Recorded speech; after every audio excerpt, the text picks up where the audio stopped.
Coming up on today's Locked On Bucks, we are moving closer and closer to the season being here. We are 2 weeks away from Media Day, and with that, training camps beginning. So we start to look ahead to this upcoming season. The Athletic just put out a survey asking you Bucks fans your thoughts on this upcoming season. The response is a little different from years past. Camille and I dig into what was most interesting and welcome aboard the newest owner of the Milwaukee Bucks on a jam-packed episode coming your way after this.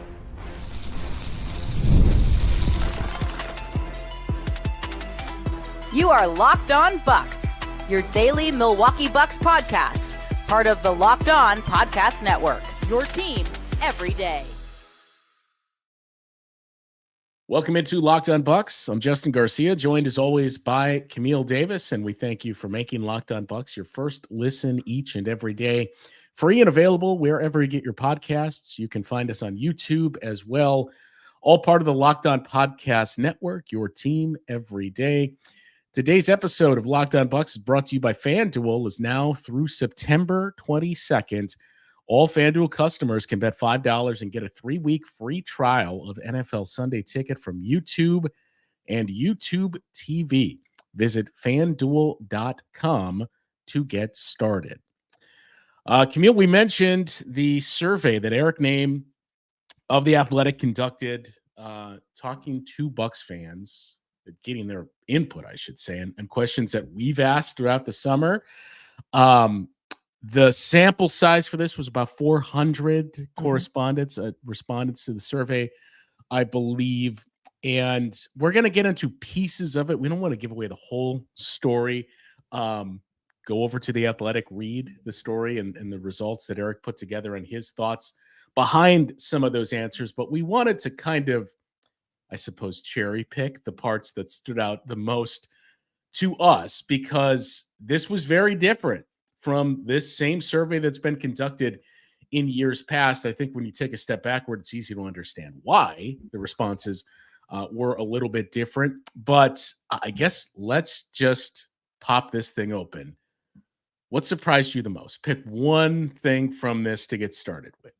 So there's quite a few things. And like you said, we definitely don't want to go through the whole article, encouraging everyone to check out Eric Nehm's work over at The Athletic, because the title of the article says a lot. Like, Bucks fans' title expectations take a hit, but the belief in Giannis and Dame remains high. And one of the things that really stood out to me was the confidence that Bucks fans have and John Horst. And that's a name that we've talked about a bit this summer.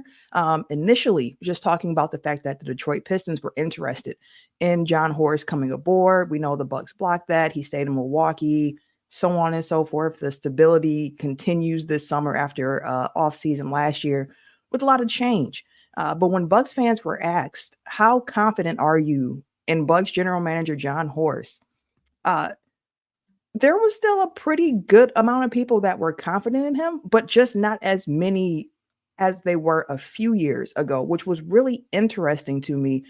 So it's still overwhelmingly positive in the belief of John Horst, but not as much as it was previously. And I think especially with the offseason that the Bucks had, with not having much funds to give out to improve the team, what they were able to do, I would have thought might have inspired a bit more confidence in John Horst doing the job that he does.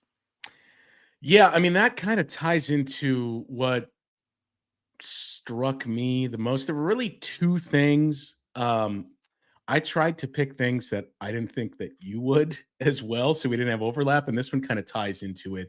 But to me, the question of what letter grade would you give the Bucks this offseason? You and I have talked about it quite a bit, that we would both, I mean, A is really what I would like to give them. You could talk me into, okay, B plus. B plus, yeah. I was kind of surprised that wasn't the majority of the response from Bucks fans. That and A did get 25% of the vote, but C got 20%. It was basically 50% of the vote going to a B, which again, look, to have a B grade for an offseason is pretty good.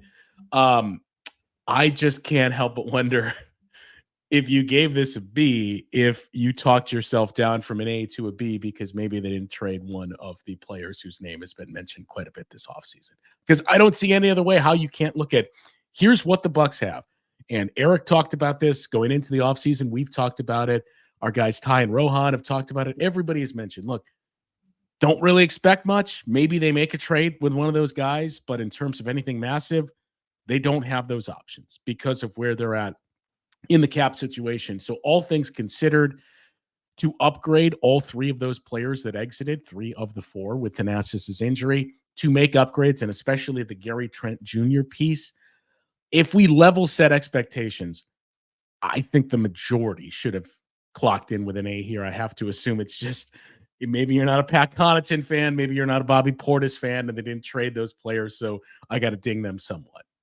Yeah, and I get that because I think I'll probably go like that B plus, like a high B for sure for the Bucks off season. And I think before we said like Gary Trent Jr. is part of the reason that it boosted it up to even start with an A possibility with the offseason that the Bucks had.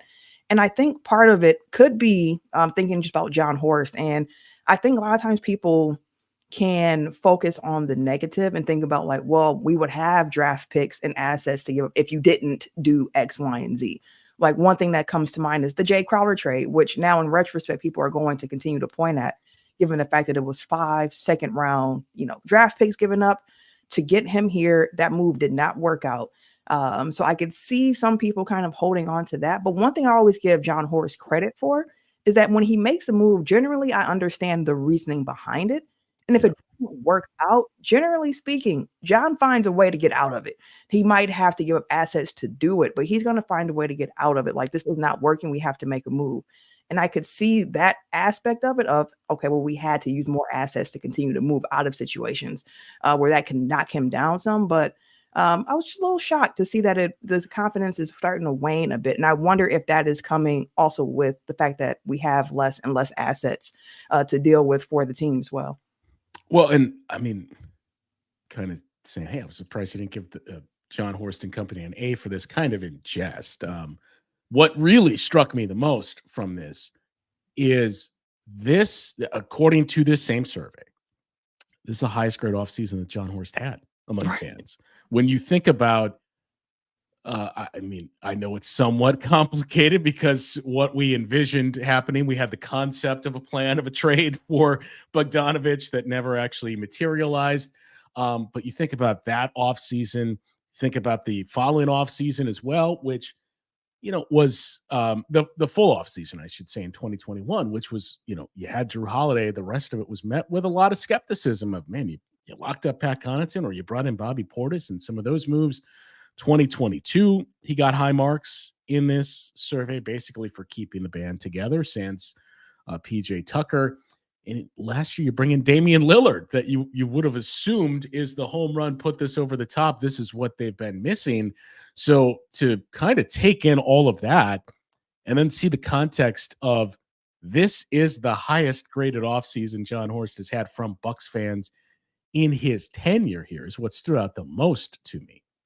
Which shows that they understand what he had available and how he made something out of nothing a bit this summer, given the fact they only had minimum contracts, which again is like, if that is the case, then how is the confidence in his job going down some? So that stood out to me. And I know before we actually went live, you mentioned like, there are a couple things that stood out to me, and I might have worded it in a way that's going to be interesting. So I'm really curious too, Justin, what else from this particular survey stood out to you from the Bucks fans, because there were quite a few interesting things throughout it. Yeah, I think there's a general theme with the responses that we got a chance to see in this survey, and that's what we will pivot to coming up after the break here. Is there's really 2 ways to frame it, and I think you're headed on the same path, so it's kind of a choose your own adventure with how you choose to enter this season with your expectations for the Bucks. We'll get into that conversation next on Locked On Bucks.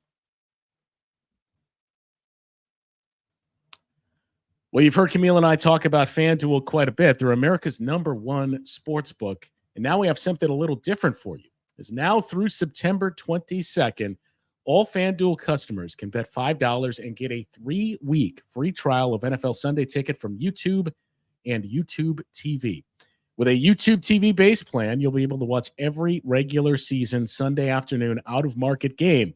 All you need is a Google account and a current form of payment, and you can cancel any time. So again, now through this Sunday, September 22nd, a $5 bet will get you a 3-week free trial of NFL Sunday Ticket. Just visit FanDuel.com, download America's #1 sportsbook on FanDuel. We thank you for making Locked On Bucks your first listen of the day. For that second listen, we encourage you to check out the Locked On NBA podcast. There is no offseason in the NBA, and Locked On NBA provides daily basketball analysis from national and local experts in 30 minutes or less.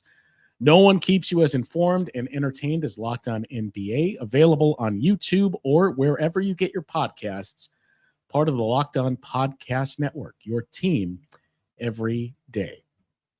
That the theme that I was kind of hinting at, Camille. So I suppose this is kind of a cop-out if we're each kind of designating 2 talking points here, but I'll just single one out pretty quickly here. I'm not sure if this is one that you had on your list, and then we can get into the theme. But what also surprised me in a good way, in that, okay, guys, we've kind of been here all along, was the response to the question on whether or not the Bucks were right to have dismissed Adrian Griffin when they did after 43 games last season, and in turn, the belief in Doc Rivers.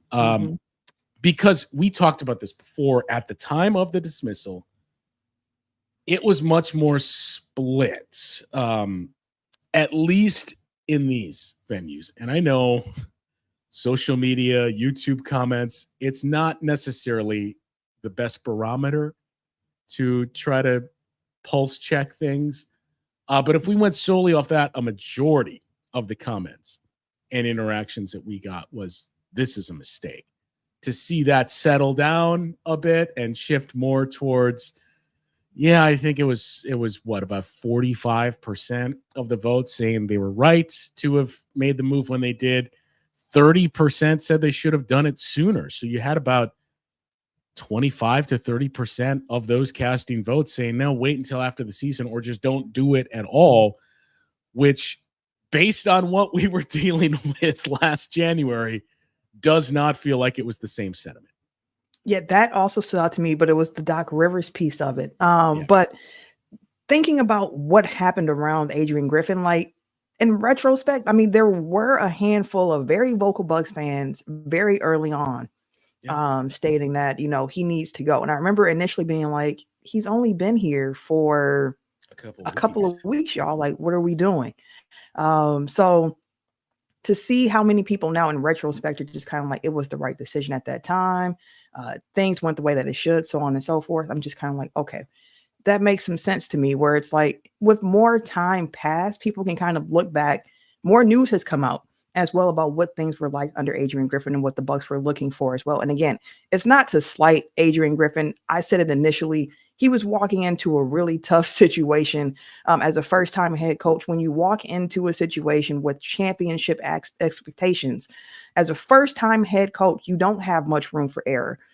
So the Bucks made a decision that they felt was going to be best for the franchise, and they brought in Doc Rivers. And that's one of the pieces that stood out to me in this survey, was the fact that there's about a third of Bucks fans who are like, I'm not really confident in Doc Rivers being the head coach of this team. And again, if we went just based on what we see on social media, comment sections, and so on and so forth, I would have honestly thought that might be a little bit higher, given the fact that Doc Rivers has a very long coaching history and people have a lot of perceptions and ideas and feelings about what Doc does. So I was actually a little shocked that only a third of Bucks fans were like, I'm not super confident. A couple things there. To go back to the Adrian Griffin thing, you mentioned there was a handful of very vocal accounts, Bucks fans, voices that were out there early in the season. No, this isn't it. You gotta move on. And I don't think it's necessarily eating crow, but I know you and I took a pretty hard stance of, it's ridiculous. Like, this is, I mean, you needed more time to formalize that opinion. Maybe they were first to it. Maybe it was just blind luck of, I don't like this, I'm just planting my flag here. That's what made it complicated. But what surprised me most about the results being overwhelmingly they were right to make the move was the fact that it wasn't as if the Bucks draped themselves in glory after that coaching change. That I think the knee-jerk reaction would have been like, see, I told you so. But that gave me a lot of confidence in the rationale and logic that Bucks fans use to kind of take a step back and examine X, Y, and Z went into it. It was a weird year. So this is the year that we have to have those expectations. The last piece you mentioned about Doc, I think what stood out is the two strongest, the very, very extreme ends of the spectrum, whether you're fully in and strongly believe he can turn this thing around. Turn it around is not the right word, but you're strongly confident. Or the other end where it's no belief in him whatsoever. Those are basically even. Which with a coach as polarizing as Doc Rivers is to be expected. But the fact that it was nearly 2/3, and granted, it's not the strongest praise, but nearly 2/3 of the vote saying, I guess I'm confident in him. Which I took as, well, I have more confidence in the guy that we had before. Yeah, it could definitely be that. I mean, we saw how it went. And I think, too, with last season, there were also a subset of fans who, with last season in the books, appreciated Mike Budenholzer a bit more and what he put into place with this Bucks team. And I do think that with Doc Rivers coming in, there are some Bucks fans who look at what Mike Budenholzer did and are like, okay, Doc can bring back some of that baseline like performance that we expect from this team, or he'll establish roles. He'll establish what the team needs to do. And that was something that we heard under Adrian Griffin, where there was just some confusion about roles, about plays, about schemes, so on and so forth, things that we didn't hear under Mike Budenholzer. So I do think there's a little aspect of that as well, just kind of like, well, at least we know he's an experienced head coach. We do know, and one thing I always say about Doc Rivers is like, he is a gifted speaker. He's great at communicating. And this is a team with two big superstars on it, with Dame and with Giannis. And he need a coach that can communicate very clearly roles as well as expectations and have enough weight behind his words where those superstars will take what he's saying to heart. So I do think that's the positive, again, about Doc Rivers, and also part of why I personally am like, I think the Bucks can win a championship with Doc Rivers as their head coach. Like, things have to go. We've talked about all the different factors that have to go into it, but Doc Rivers, I think, is the right coach for this team at this particular junction. I've talked about it before too. And with that communication that you mentioned, I think sometimes the most important thing what Doc Rivers brings is not so much for any of us in any task that you're doing, telling me what to do, but also telling me what not to do. And we heard from countless players a couple of weeks, days, even after this change of set me aside, level set expectations, but more importantly said, okay, here are the things I need you to stop doing. Don't do X, Y, and Z. And that can be sometimes even more helpful than telling me, do this. If I just know, okay, eliminate this, you can figure out other things that work and supplement what this is that works. So just eliminating the bad habits and raising the floor, what we talked about with Bud. I think that's what we saw early in that kind of dead cat bounce that you got from the coaching change, where the defense was very, very good. The record wasn't necessarily there. And now you get a full season of that. So that's going to be the interesting thing to monitor. We still have that theme to get to, and the news of ownership change is probably not right way to phrase it. The ownership edition. So we'll get into that conversation coming up next here on Locked On Bucks.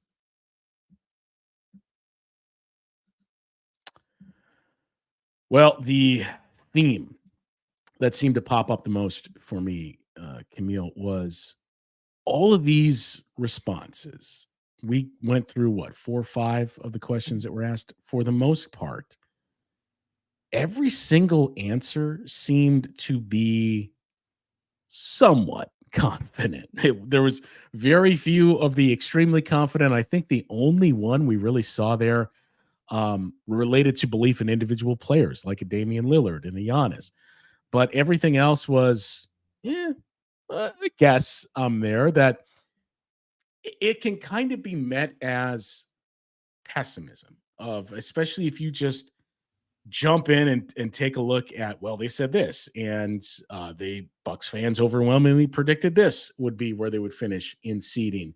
Their chances in an NBA championship, not a very strong endorsement from Bucks fans. So the easy thing to look at is, man, Bucks fans are pretty pessimistic about the team this year, huh? And I suppose part of that is, well, they've witnessed their team go out in the first round Exactly. 2 straight years. They've seen injuries basically derail their hopes at a championship 3 straight seasons after winning a championship. And again, as all of us have talked about, there's this knowledge that it's an older group and we don't know how long these things can be held together and last. So I think it's pretty easy to look at these results and say, man, Bucks fans are feeling pretty pessimistic. I look at it the other way and say, there's a lot of realistic and grounded takes with this that I didn't see pessimism in any of these responses, right? There was no overwhelmingly negative or, for the most part, somewhat negative responses. Most of it was shading towards the positive, just not quite to the extremes that we've seen in the past. And I think that's a good place to be, that it seems like there is a level set of expectations. And it's not to say we don't hope to win a championship or expect to win one, but it's after winning that championship, experiencing how difficult it is and the 3 factors that you need of talent and luck and health on your side, and not having all 3 of those for the last 3 years, and just seeing the conference get better, that you kind of realize, I think we're still in the mix, but no, in good conscience, I can't say, yes, I do strongly believe the Bucks are going to win a championship, because we've seen a number of factors that can sway you off that path the last few years. I love the fact that you broke down like the difference between being realistic and being pessimistic, because I'm with you. I don't look at any of these results as being pessimistic at all. To your point about what has happened for the last 3 years with this team, it feels like grounded and realistic expectations for the Bucks up this upcoming season of like, yes, there is enough talent on this team to win a championship, but I'm not extremely confident that it's going to happen. And I don't even think it's solely just because of what the Bucks have done the last couple of years. I think that plays a part in it, but I think it's also taking a look around the league and seeing what else is happening. We've mentioned before about how the jokes about the Eastern Conference being called the Leastern Conference for years, and how that's been going out the window, and how the East has been getting stronger year after year. And it's gotten to a point where when I look at the team and their opportunities and their chances to win a championship, one thing that I think about is like, just get into the dance. Like, if you can get there healthy, just get to the dance, and then like, let's see what happens from there, because there is a lot of good comp. And I think the Bucks match up well with a lot of teams. We'll have to see if they've been able this offseason to fix the problem that they had when they dealt with teams that played at a really fast pace. So it's one of those things where it's like, yeah, we've seen what the Bucks have done when they're healthy, but we've also seen the fact they haven't been healthy. And in addition to that, we've seen the 76ers take this swing this offseason and upgrade their big 3. Having Paul George, Tyrese Maxey and Embiid is a stronger 3 than when they had Tobias Harris in there. You look what the Knicks did, loading up on wing defenders. We'll see how it actually works out in practice. But without seeing any games and just seeing it on paper still, like, you have to give them some respect for how they've constructed that roster. It might not be a roster that takes the, league by storm in the regular season. But when you get down to the playoffs and that rotation shrinks, it might come to be a benefit for the Knicks at that point. So you have to give them their respect.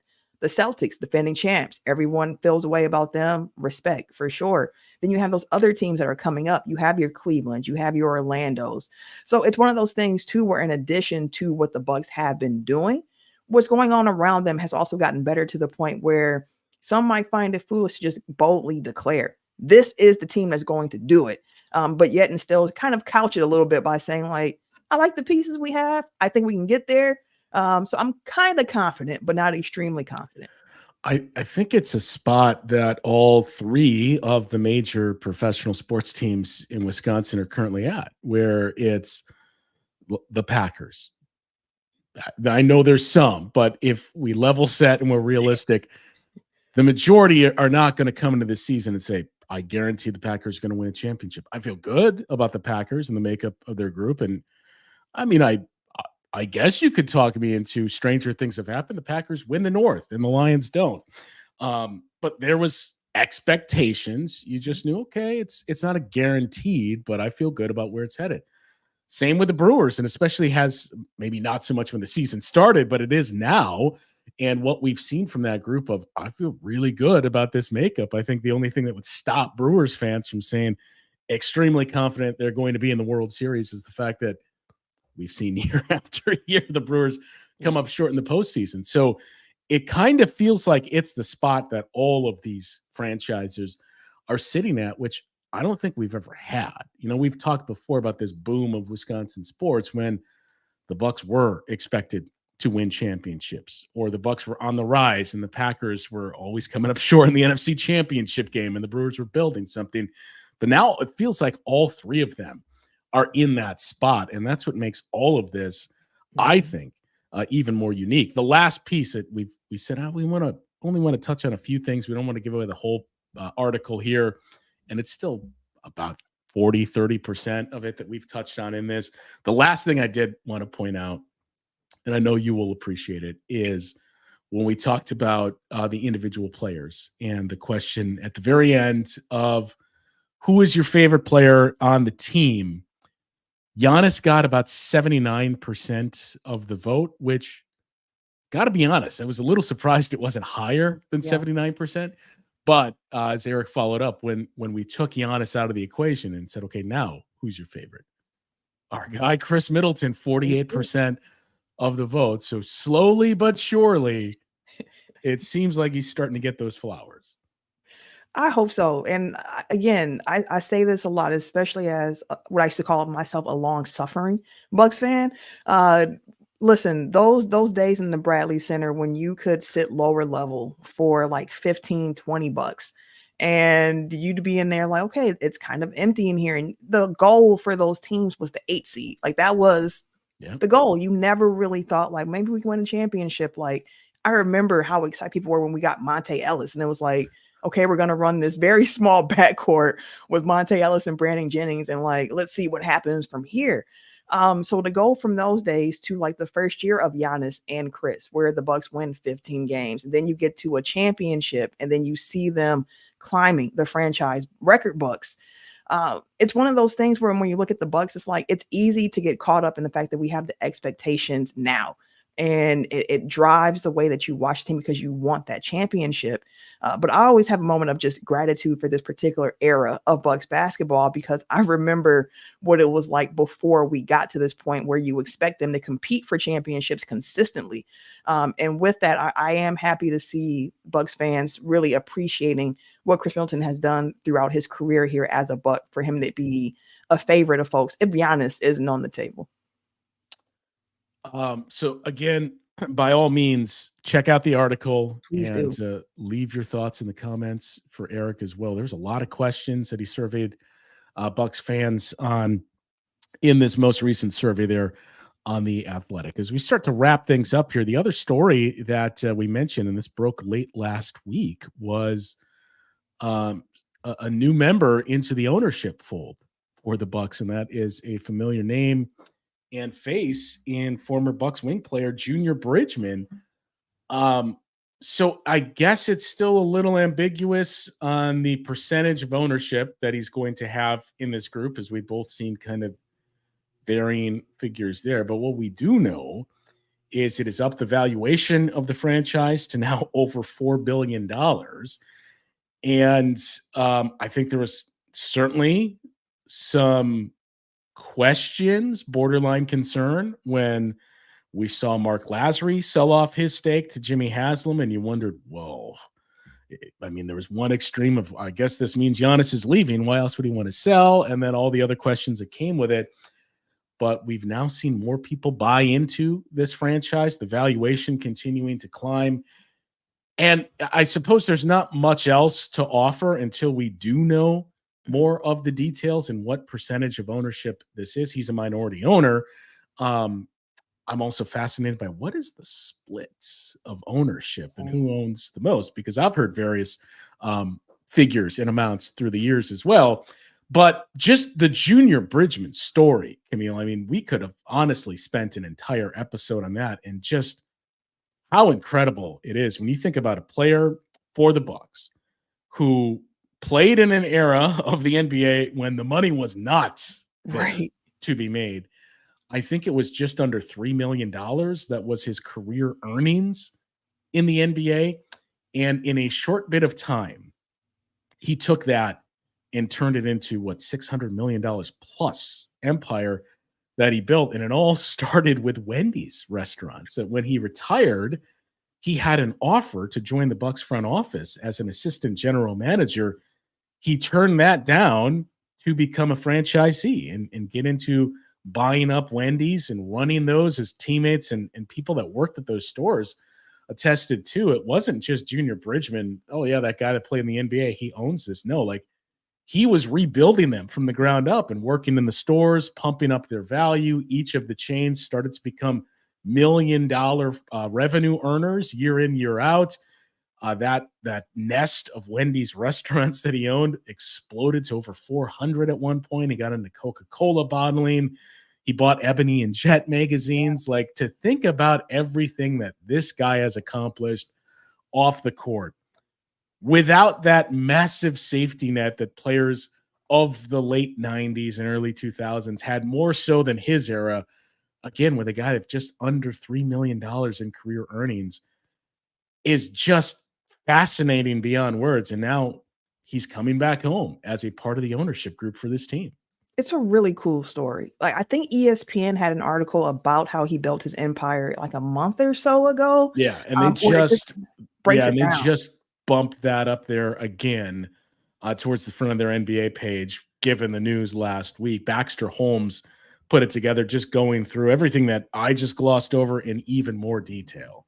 Yeah, and I would encourage everyone to check that out as well. This is like a reading episode of this pod. Go check out The Athletic and then go check out the article on Junior Bridgman. But no, his story is really cool because it wasn't like, as you mentioned, he made really big NBA dollars like we're used to seeing players make now. He really made something out of a little bit here and really built his own empire. Like, the fact that he was also able to purchase Ebony and Jet, two publications that have been historically mainstays in the Black community, what they've meant.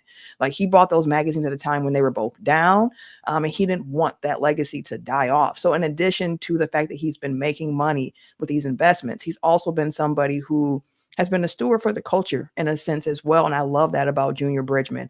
So to see somebody like that and then also find their way back into owning a team that he played for, where he wasn't even the big star on that team, like, it's just a really cool story. So I'm curious to see as more information comes out, the splits and everything like that. And I also do wonder if we start seeing a few more teams putting up stakes in their team for sale, because there have been information and rumors coming about that Celtics sale as well, about why that majority stake of the franchise is being sold. And it's like, yeah, they gave out all those contracts this summer, but they're not really making too much money. So I think it's just, if you're interested in the business side of ball as well, I think there are some really interesting things going on behind the scenes right now, that more information should keep coming out over the next few months and years. Yeah, a lot of not only, all the business ventures that we talked about, but Baxter Holmes interviewed Junior Bridgman and his stories about managing his money as a young player and somebody that didn't come from a wealthy background, and what he's tried to do with current players for the last few decades too, to really educate them on, here's how you maintain your money and don't put yourself in trouble. As he said, he gets worried when he sees those guys that have maybe not the background with managing your finances and come into this generational life-changing money, where you have this thought of, well, I can never go broke. That more often than not, we've seen the 30 for 30 and everything else, you end up going broke. So it's a remarkable story from Junior Bridgman to it. When you consider the fact that among the former players for a while, it was Michael Jordan, Magic Johnson, and Junior Bridgman, number 3 for net worth. This was a guy that was not on the level of those players as a player. So yeah, fascinating story, and 2 pieces of homework, I suppose, and items for Bucks fans to read here. I suppose as we wrap up, we can't let that comment go unmentioned too. The other thing to seek out, not so much a written article, the Wick Grossbeck, the Grossbeck family piece, as you mentioned, of why are they selling Celtics? This is something we talked about when they popped up for sale of, well, you can be the good guy. You can be the one that sold, and you weren't there when you had to start to sell off the pieces. And we started to see some of those numbers in context of, man, they lost how much money? And that figure's only going to go up with those contracts climbing, or it's going to go up in your pocketbook if you're a Boston Celtics fan with the costs around that team. That will do it for today's show. Coming up the next couple of days, we're going to continue our look at Bucks players going into this season. So the next few days, we are going to take a look at the good and the bad. Who are the players most likely to take a leap forward and why? And conversely, who may we see some regression from, or depending on how you view it, some more regression from. So we'll get into those conversations coming up over the course of the next couple days. That will do it for today's show. For Camille, I'm Justin. We will talk to you once again tomorrow on Locked On Bucks.